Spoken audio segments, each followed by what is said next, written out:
గంతు లేక నెమ్మదిగా నడు.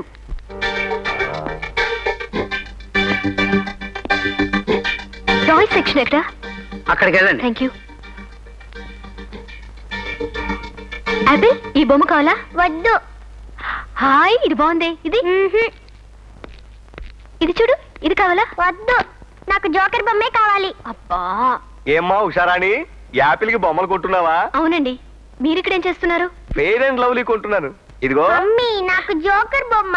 అయ్యో చూడండి సార్, మనిషి ఎత్తు జోకర్ బొమ్మ కావాలని తెగ విసిగించేస్తుంది.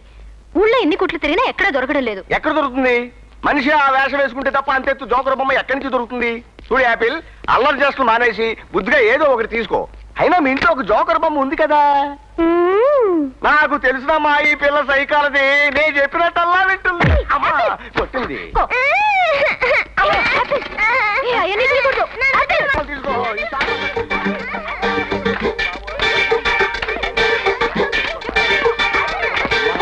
ఇదిగో బ్రదరు, తమ్ముడు నిన్నే. ఏం నన్నే? నిన్నే తమ్ముడు.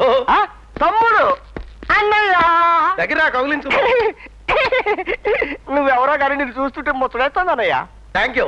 చిన్న ఇన్ఫర్మేషన్ కావాలి తమ్ముడు. దానికే ఉంది, ఏమని చెప్పేస్తాను. ఏమీ లేదు, లోపలున్న పెద్ద పాప గురించి, అల్లరి చేస్తూ నిన్ను చితకబాదేసిన చిన్న పాప గురించి కొంచెం ఇన్ఫర్మేషన్ కావాలి. పాప కదయ్య బాబు, అది బాల రాక్షసి. ఇంట్లో దాన్ని పట్టుకునే వాళ్ళకి ఇలా వెంట పెట్టుకొచ్చింది. చూసావుగా ఇలా పెంట పని చేసిందో. మరి ఇంట్లో పని వాళ్ళు ఎవరు లేరా? ఎవరు ఉంటారన్నయ్య? 339వ పని మనిషి మొన్నే పారిపోయింది ఈ పిల్ల దెబ్బకి తట్టుకోలేకే. ఓహో, అన్నట్టు నువ్వు మంచి వాళ్ళ కనిపిస్తావు అన్నయ్య. పనివాడు ఎవడో వంట బాగా వచ్చి ఉండాలి. దాందే ఉంది బ్రదర్. జాగ్రత్తగా నడవాలి బ్రదరు. మనం రోడ్డు మీదకి వచ్చాక వేసే ప్రతి అడుగు జాగ్రత్తగా చూసి వేయాలి. మనిషి అన్నాక ముందు చూపు ముఖ్యం. కరెక్ట్. బ్రదర్కి ట్రాఫిక్ రూల్స్ మాత్రం చాలా బాగా తెలుసు. ఏమైపోయి